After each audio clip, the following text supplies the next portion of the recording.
Assalamualaikum family, it's your brother Landon X.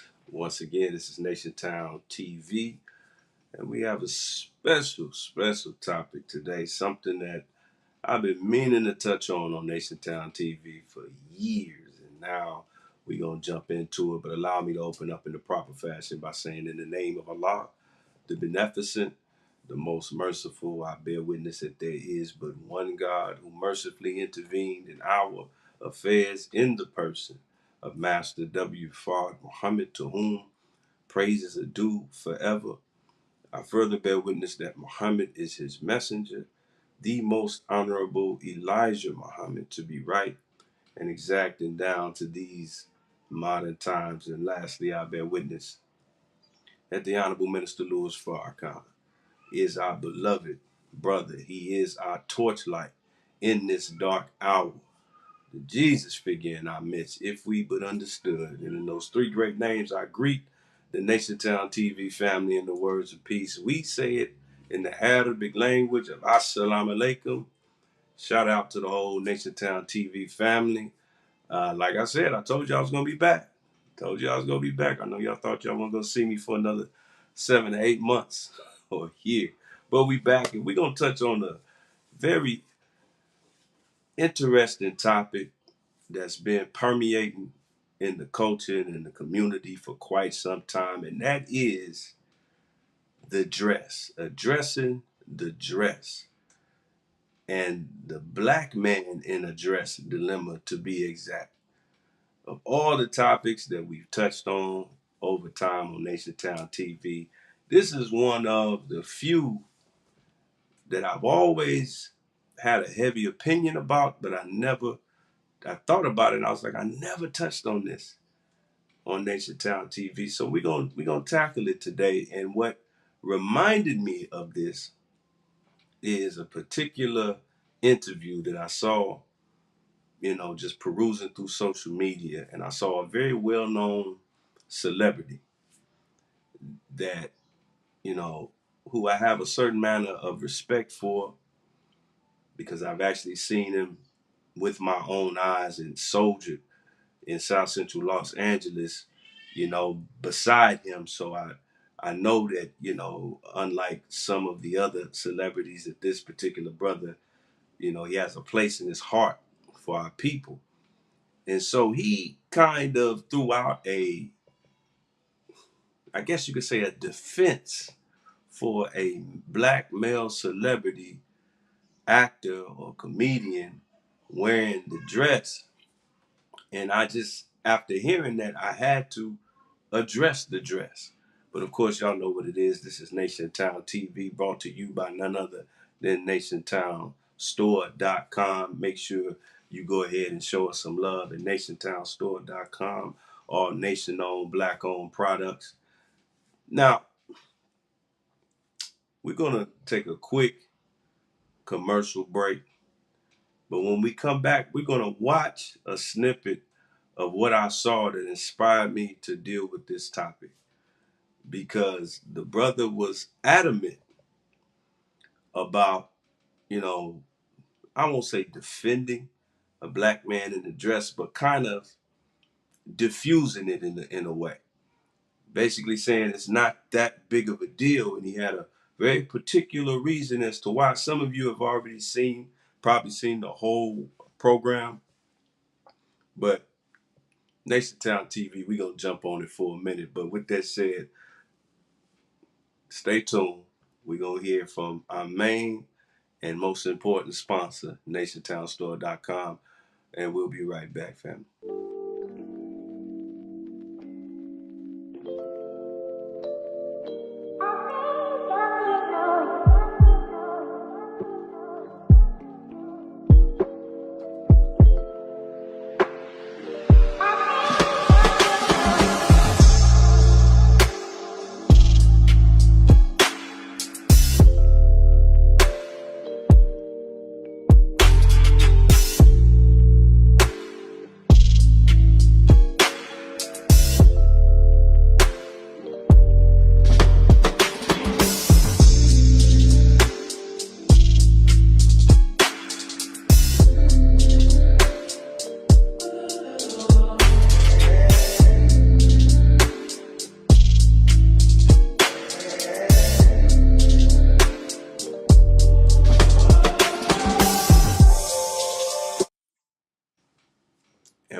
family. Brother Landon X, Nation Town TV. We're going to jump right into it, dear family. As I mentioned before, we're dealing with the black man, particularly the black entertainer in a dress, which is a phenomenon that, dates too far back in entertainment. It's almost like a rite of passage that if you want to be a black male celebrity, under in any way, shape, or form, it's almost like it's only a matter of time before they either put you in the dress or at least offer the dress to you.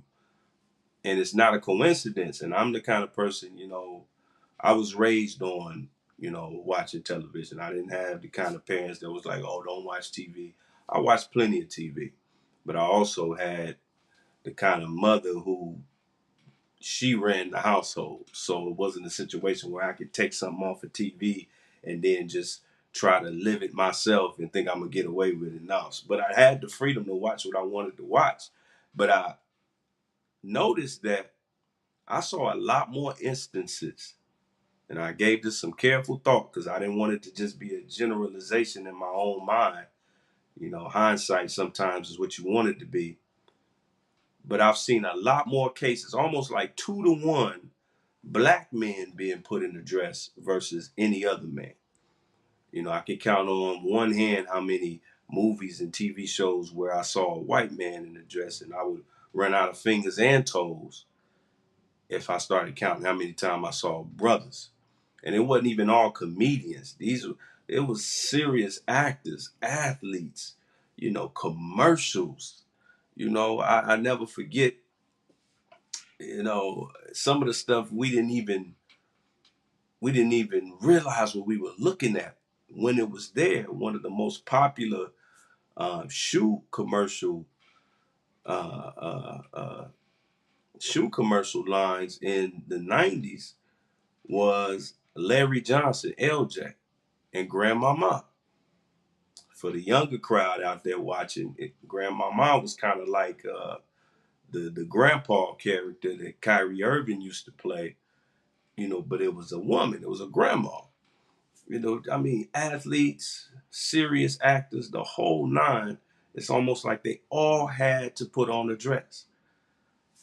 So I want to address the dress today, but before we get into that, I want you to see the snippet that inspired me to touch on this. And Nation Town TV family, everybody chiming in. I want you to chime in. Hit up the chat.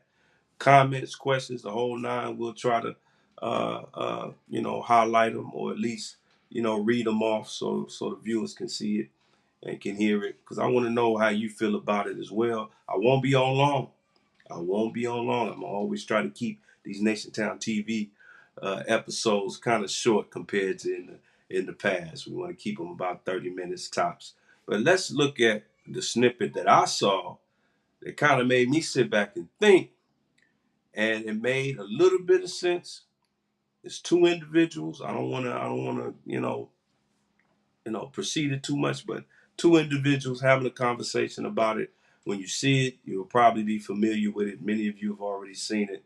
But I want you to listen to the points that they're making carefully, because I got something to say about what both of them are saying, because they both think they dropped in science. And some of it is science. Some of it is BS. But let's check it out. This is the video that inspired me for this. And this is Nick Cannon sitting down having a conversation with Dr. Umar Johnson. And you just listen to it for yourself.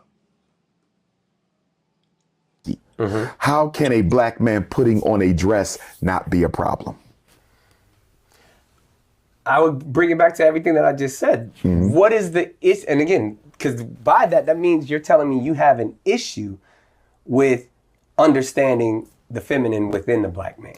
But I want us to make sure we draw a distinction between feminine energy and female sexuality. Because when you spoke earlier about being secure in your masculine and being able to entertain your feminine, I can respect that. Right. But we're not talking about entertaining the feminine, because we all have that balance within us. Right. But masculine and feminine energy is not the same as male sexuality and female sexuality. So, for example, certain feminine trait, patience is a feminine trait. Absolutely. You see that. Tolerance is a feminine trait.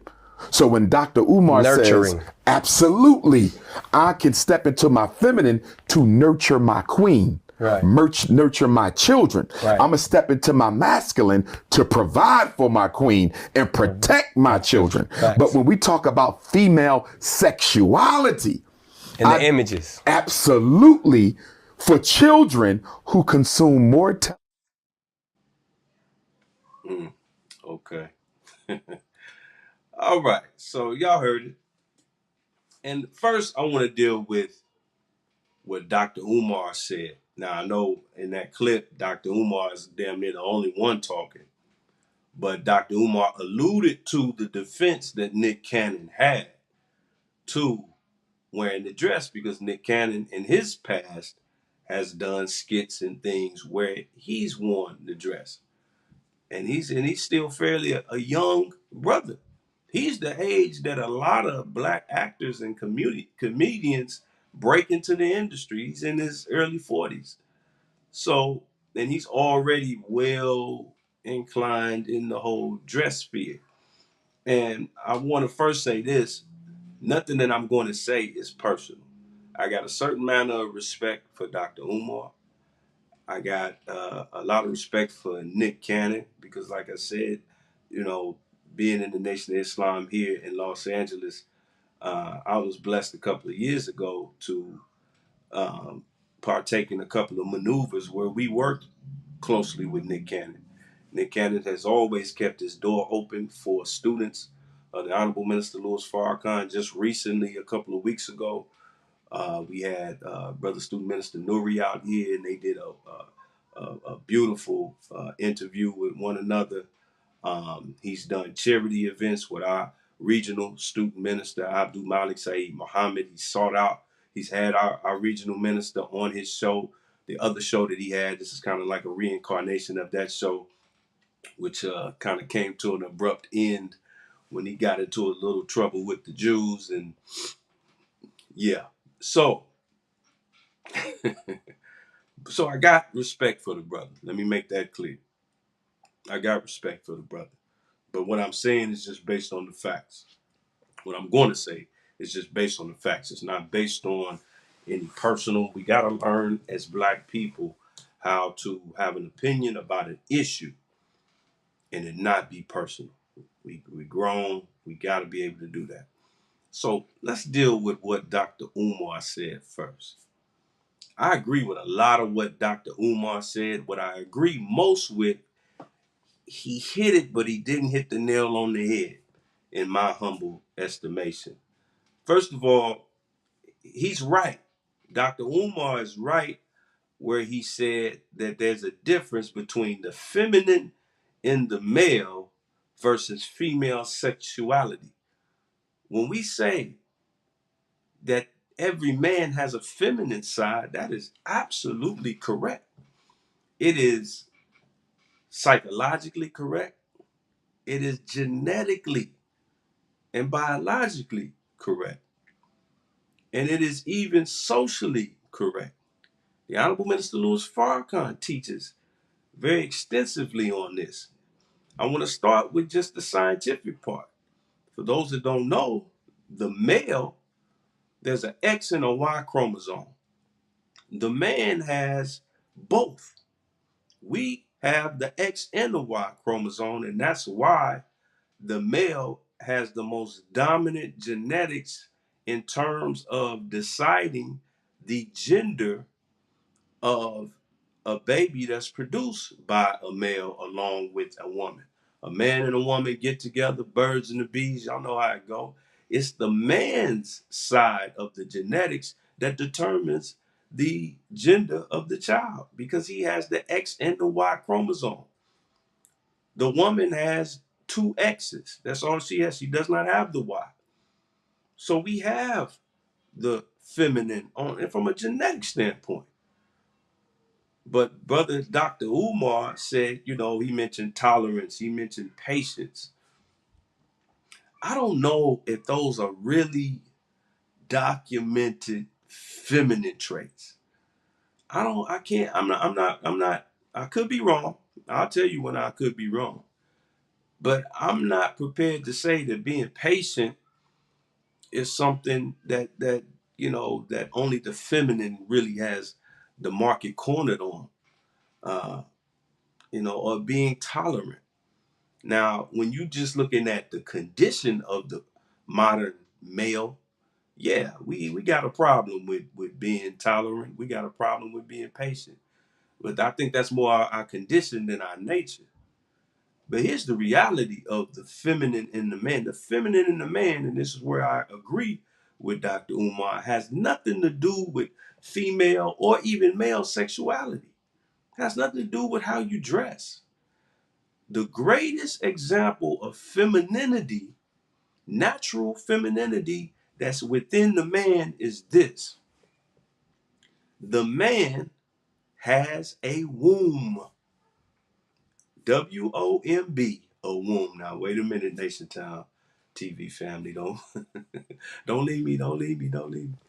Listen, I'm not talking about that a man has the ability to have sexual intercourse with somebody and then be impregnated and then give birth to a child. Don't let what you see on TV and social media fool you. That is still genetically impossible.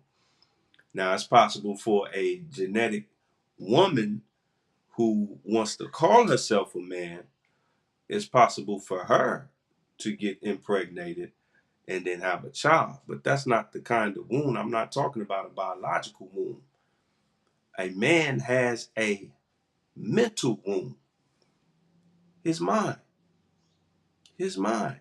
We have the ability to conceive something in our mind and then impregnate our own thoughts in our own mind and then put together the necessary resources to bring that thing to life. Now, some of the sisters are probably watching this saying, well, women can do that too. You're absolutely right. And that's why the Honorable Minister Louis Farrakhan teaches that the woman has two wombs, whereas the man only has one. We have the one between our ears. The woman has one between her ears and one between her legs. That's the biggest example of male femininity because the woman, she has the market cornered on being able to carry life. That's why people always give a feminine or female name to things like boats, cars, planes, things like that, because these are machines or contraptions that carry life. Boats carry humans. Cars carry humans. You understand? Planes carry humans. So if you're going to give one of those things a name, you give it the name of a woman because women are the carriers of life. So we have that feminine ability to produce and carry life in our own mind. So that's where I agree with Dr. Umar. But here's where Dr. Umar kind of missed the boat. Now, I want to be fair. I saw the snippet that I just showed you is the snippet that I saw, and that's all I saw. I cannot claim to say that I watched the whole interview, and I didn't have to watch the whole interview because this just kind of reminded me of the topic itself. So I was going to touch on the topic. This is not really about holding Dr. Umar or Nick Cannon's feet to the fire. This is just about me, briefly touching on this subject. But here's what Dr. Umar kind of missed the boat on. Like I said, the male has the ability to produce things in his male womb, which is his mind. The sisters can do it too, but the man can do it as well. Like I said, the X and the Y chromosome. But here's the thing. I want to get to what Brother Dr. Umar, I'm just going to fast forward to this. I want to get to what Dr. Umar said about Nick Cannon's defense of wearing the dress. Because in the snippet that I showed you, which I said, Like I said, it's the only snippet that I saw. I did not see the whole interview. He alluded to something Nick Cannon said, and I just can't let that fly. I'm gonna let you see it one more time so you can hear what I heard. Listen to Dr. Umar when he talks about how or what Nick Cannon said in defense of a black man in entertainment wearing the dress. How can a black man putting on a dress not be a problem? I would bring it back to everything that I just said. What is the issue? And again, because by that means you're telling me you have an issue with understanding the feminine within the black man. But I want us to make sure we draw a distinction between feminine energy and female sexuality. Because when you spoke earlier about being secure in your masculine and being able to entertain your feminine, I can respect that. Right. But we're not talking about entertaining the feminine because we all have that balance within us. Okay, so that's the part. Basically, what Nick Cannon is saying, according to what Dr. Umar just said, and Nick Cannon agreed, so I'm assuming that he was accurate. Nick Cannon's defense of wearing the dress, because remember he did it himself in his career, is that listen, I'm a man, I'm comfortable in my sexuality. You know, Nick Cannon, I think he's on his 13th or 14th child. So, barring him being bisexual, which I seriously doubt, one thing's for sure, he know his way around the female biology. He be popping out all these babies, well, he producing all these babies. But he's saying, I'm comfortable in my sexuality, so if I want to wear a dress, but let me be clear on the word choice. And I've heard this before. I'm secure. He said, I'm secure in my sexuality. So I can wear a dress, I can wear a spacesuit, I can dress up like He-Man, I can dress up like Catwoman, I can dress up like a female, I can dress up like a man. I'm secure, that's the key word. And this is where I got to take issue with Nick Cannon. And I'm not going to do it with just opinion. I'm not going to do it with any emotion. I'm going to do it with actual fact, Brother Nick.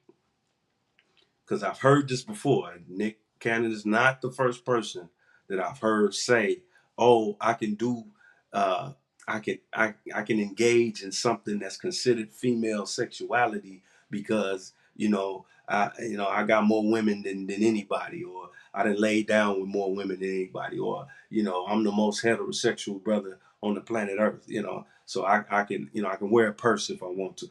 See, I've heard that before. I've heard that kind of defense before. And the word that they always dig up is I'm secure in my sexuality. This is NationTown TV, brought to you by NationTownStore.com. Let's jump into this because I want to break down that word secure. And I want you to follow me on this because I know everybody that's watching and that will watch this, you've heard that excuse. You've heard even people make that excuse for other people. Oh, leave him alone. He's secure in his sexuality. I seen that, brother. I used to hear this be said about our brother, may Allah be pleased, Prince. Prince. It amazes me nobody's ever claimed that he was homosexual. And I don't think he is. I hope he was not. But the brother would literally get on stage with a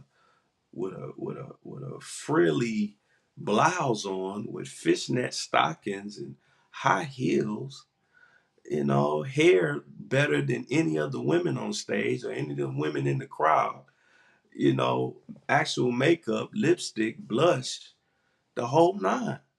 He would make feminine gestures, licking his fingers and y'all know how Prince got that. The man made beautiful music. We give a lot of passes as black people when the music is dope. I get it.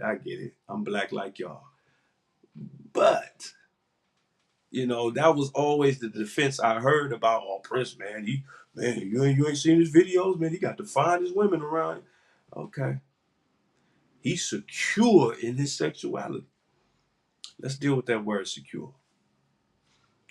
As you can see, this is the word secure. And all of it's just like most words in the English language, all of its many, many, many definitions. Let's deal with it. Let's start at the top. It says fixed or fastened so as not to give way. Let's go to the next one. Not subject to threat, certain to remain. Let's go to the next one. Protected against attack. Mm. Safe. Mm. Now, in the Nation of Islam, many of you know, some may not know, that most, one of the pillars of what we do in the Nation of Islam, it's not all we do, but I'm going to tell you, the FOI have secured, from a security standpoint, they go that word, secure, some of the biggest celebrities in history, from Michael Jackson, the king of pop, Johnny Cochran, some of the biggest celebrities today. You know, I happen to know brothers, Kanye, even Diddy. I mean, we secure anybody that's anybody when they really want to be secure, and they know they've got real enemies and people really, wanna do harm to them. They call us. They call the Nation of Islam. They call the FOI. And it's been like that for years, for decades. So one thing we know is security. And then you got to consider the fact that we don't carry weapons. So that means that the main aspect of our security strategy, among other things, is being preventative. You're a terrible security force. I don't care who you are, where you are, who your client is. You got a terrible security force if your security force is reactive. Meaning all you do is just walk beside the principal, which is the celebrity or the person that you're securing, and you just waiting on somebody to jump. And if they jump, then you go into action.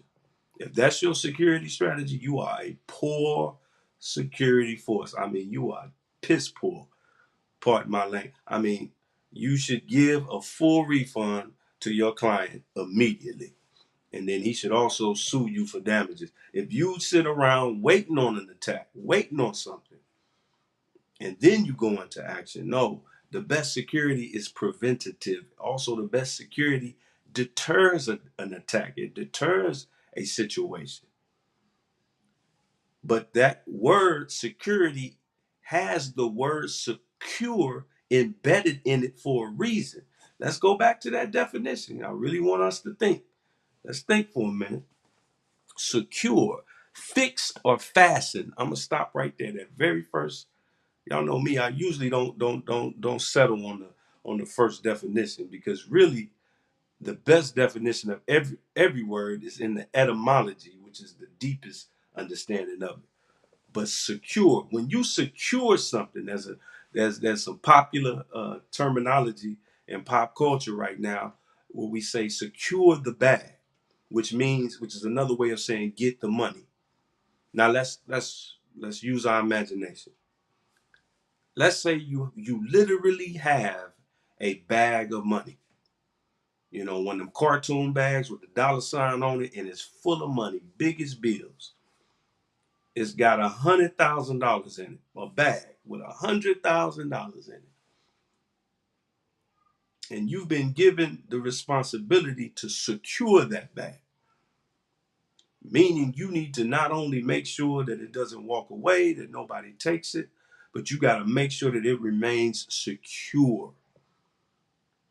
If that's your job, and if that's your duty in this particular imaginary scenario, the main thing you want to do with that bag is put it in a particular place, and it remains in that place. A very limited amount of people will have access to that bag. A very limited amount of people will touch that bag. A very limited amount of people will open that bag. A very limited amount of people will even know what's in the bag. When something is secure, it is stable, it is stationary, it does not move a great deal, If you've ever been on a security team, you're very anxious in situations where the principal or whoever or whatever you're securing is going from point A to point B, because that's where a lot of stuff go down. And that's the most insecure moment in the situation, in the maneuver, is when the principal has to move, has to be extracted from one spot to another, because a lot can happen. When you get the principal in a particular place, you can decide, okay, this is the safest room in the building. Let's put them right here. You know, there's no windows. There's one way in, one way out. All we got to do is keep any threat from coming through this one door or these two doors or whatever the case may be. See, when something is secure, it's being still and it's in a particular place. It's stabilized. It's not moving. What does this have to do with wearing a dress? If a man is secure in his sexuality, then the same rules apply to his sexuality, beloved. It's stabilized. It's in one place. Very few people have access to it. Very few people can determine if it moves from one place to another. You understand what I'm saying? If you're secure in your sexuality, that means your sexuality ain't all over the place. It ain't a check that nobody can write to take you off your sexuality or take you off of where you're supposed to be with your sexuality.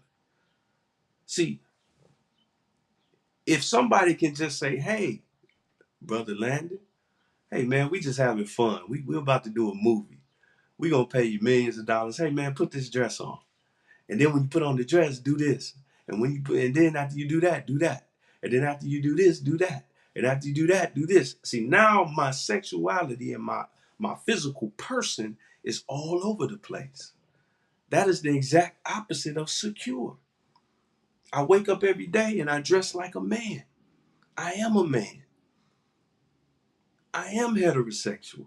I have no desire to dress like a woman. But if I'm in a situation, I'm doing a movie or I'm doing a skit or I'm doing a commercial, and all of a sudden now I'm doing something that I never do. Now, not just my sexuality, but my entire person is insecure because now it's all over the place. It's wherever the director of the movie says it needs to go. Just like when Dave Chappelle talked about when they brought to him the idea of wearing the dress on that movie with Martin, Blue Street.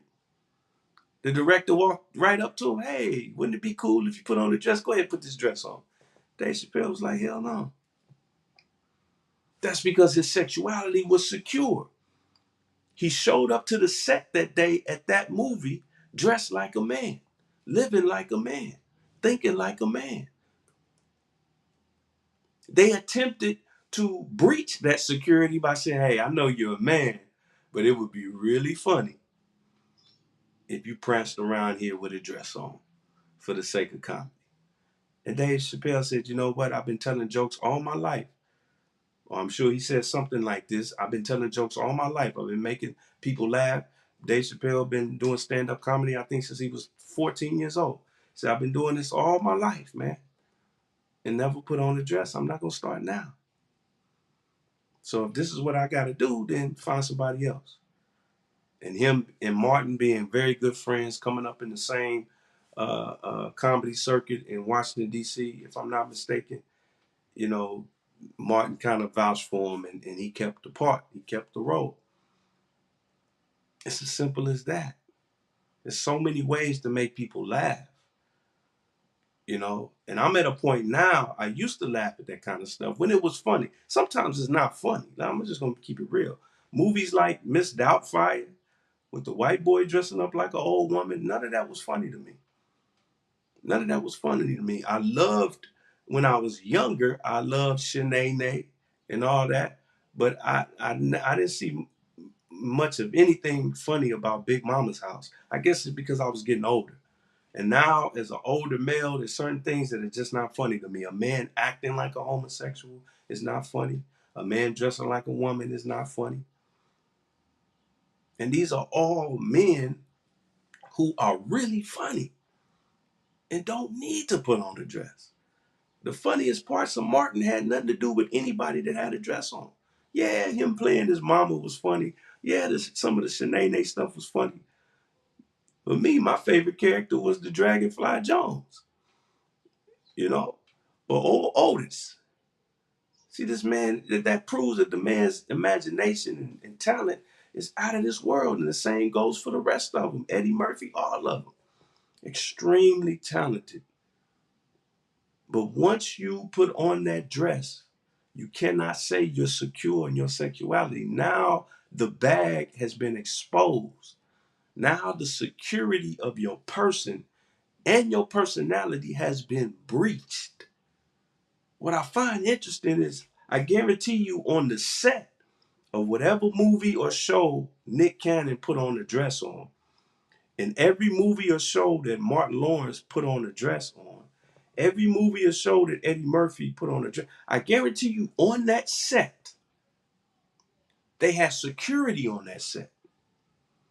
And when Eddie Murphy on the movie set said, you know what, I want to go somewhere off of the outside of the studio and go get a sandwich. I want to go somewhere and kick it, before we start shooting again tomorrow. When he leaves, if he just walks from one part of the movie studio to the next, I guarantee you he got security around him. And a fan can't just run up on him and put their hand on him and hug him and say, hey, Eddie, I love you. Can I take a picture? The security would move in immediately. They'll see the threat coming and they'll shut it down before they even get that close. But then when he goes back to the set and the director says quiet on the set, pun intended, now all of a sudden anything goes. Here, Eddie, put this on. Here, Martin, put this on. Here, Nick, put this on. Here, Nick, act like this. Here, Martin, act like that. That is a breach in personal and personality and sexuality security. So at least stop saying, oh, I'm secure in my sexuality and that's why I put the dress on. Because what you're really showing is the exact opposite of being secure. The exact opposite. Just be honest and just say, hey, they offer me a nice check. And I got the mentality that, hey, if the movie studio want to see it, I'm gonna deliver. Whatever they say do, I'm gonna do it. I have no standards when it comes to getting this, to securing the bag. In every instance that I've heard of a talented black man in entertainment standing up for himself, he was always successful. Always successful. And if you know of a brother who stood up for himself and he was not successful, he probably isn't as talented as you think he is. Because one thing about white folks, especially the Jewish variety, they always up for a good negotiation. And they know a good negotiation when they see one. They understand the science of leverage. They paid this actor to be on this movie or on this show because just the actor's ability and their name is going to help them get ratings or sell, box office tickets, sell, back when they had DVDs and all. So they know, okay, we need this person on this movie. I mean, the agent sits in a room and they go back and forth over the money and the pay, where you can also negotiate the activity. There's always been actors who read a script and say, nah, I don't like that part. Get somebody to rewrite that. There have been movies where the script has been changed on site, where they got to a part of the script and the director either agreed or everybody agreed, nah, this ain't the right thing. And they've rewritten it right there on site. So don't tell me that it can't be done. It's just we're not doing it. So I just wanted to touch on that. This is the first time I ever dealt with it. It's a shame. I also, Nation Town TV, we like to play, I'd rather say Messiah's advocate than devil's advocate. But I like looking at things in multiple directions. I also got a call file on black people all of a sudden acting funny about the dress. I'm gonna say that again. All of a sudden acting funny. We laughed for many a year at Eddie Murphy dressed up like a woman. We laughed for many a years at Martin Lawrence dressed up. We laughed at a lot of what's his name? Flip Wilson, I think. That was back before my time. I just know about it. He put on a dress, man. Black men been putting on a dress in Hollywood for a long time. Some of our favorite musicians have trotted out there on stage, basically dressed like women. I mean, may Allah be pleased with Rick James. May Allah be pleased with Prince. But some of the stuff they wore, most of what they wore was extremely feminine. Extremely. So now all of a sudden that it's been kind of exposed for what it is. Now we throwing rocks at these men, based on a Cat Williams interview and a few social media memes. So let's be more consistent in how we treat our brothers in entertainment. Last but not least, let me mention something about a man named Tyler Perry. Now, this beautiful brother over my shoulder, the Honorable Minister Louis Farrakhan, he brought up something about Tyler Perry that I never quite thought about in an interview. He's actually, the Honorable Minister Louis Farrakhan he's a supporter and a fan of Tyler Perry's work. He believes that Tyler Perry, the characters that he brings to life in his movies, they really tap into a part of Black culture that deserves to be tapped into. He didn't make a big deal out of Tyler Perry dressed as Madea and dressed as a woman. Now, he also didn't make a big deal, but I'm sure he's very impressed with Tyler Perry's independent business acumen, which is right in line with the teachings of the Most Honorable Elijah Muhammad. And I, for one, am extremely impressed with Tyler Perry on the business side of things. I'm not a big fan of his movies. It ain't about just him dressing as Madea. It's just as far as movies and shows are concerned, it just ain't my cup of tea. I'm not his target audience. His target audience are church-going Black women. And he makes no bones about that. And he's very upfront about that. And he has built an absolute empire on that. And I ain't mad at him. But one thing I got to give to Tyler Perry on top of all of this, when it comes to putting on a dress, ain't nobody tell Tyler Perry to put the dress on. He owns that dress. I'm going to say that again. He owns that dress. He been putting that dress on from day one when it was just stage play, little cheap stage plays with 20 people in the audience when he was living out his car. He owns that dress. And I will feel a little bit better about all these other Black male actors if they owned the production. You understand what I'm saying?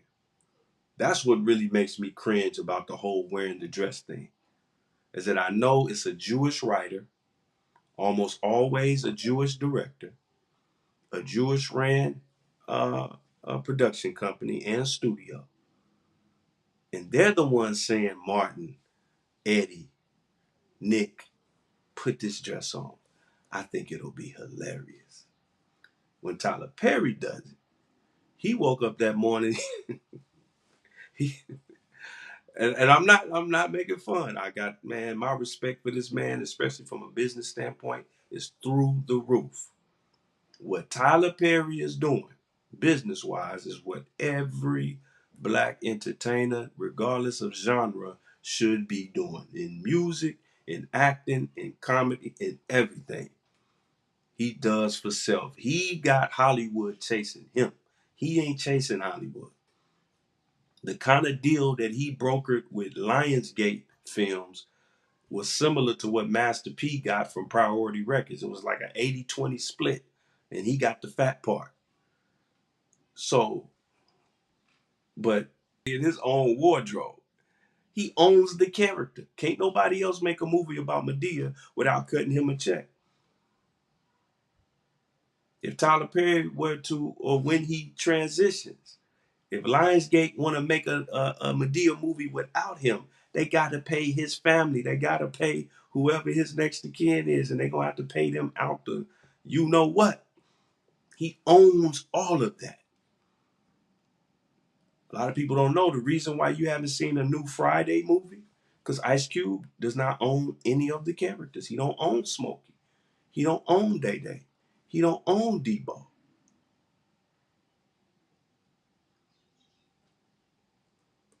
So at least to the Nick Cannons of the world, the Martins, the Eddie Murphys, I love all of them, especially Eddie and Martin.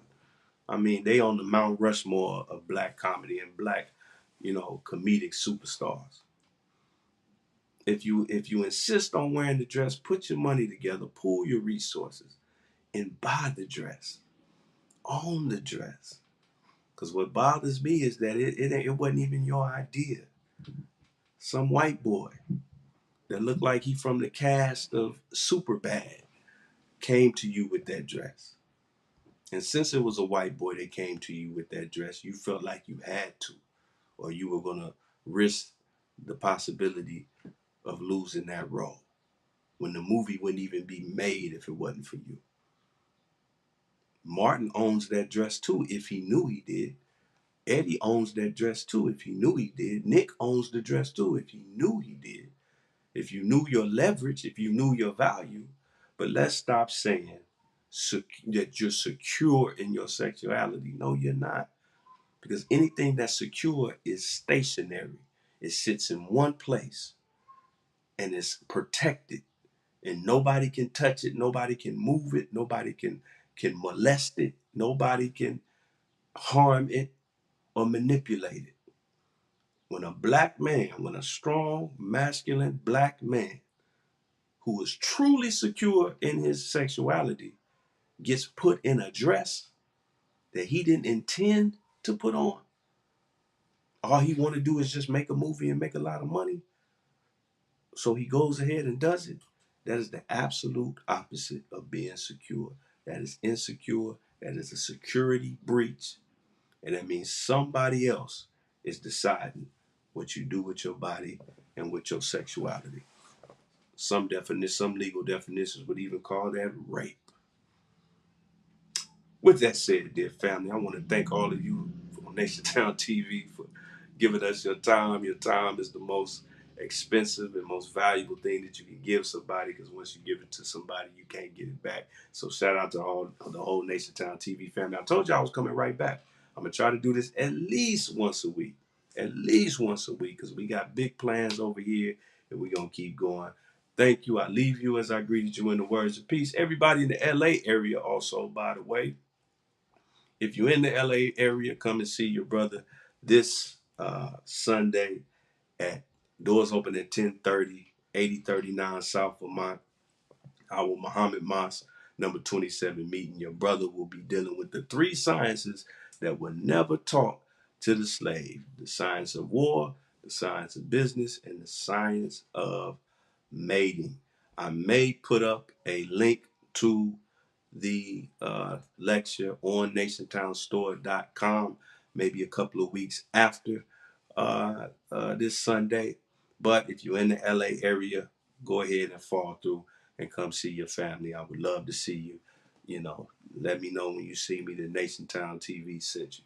So with that said, I leave you as I greet you in the words of peace. We say it in the Arabic language of Assalamu alaikum, family.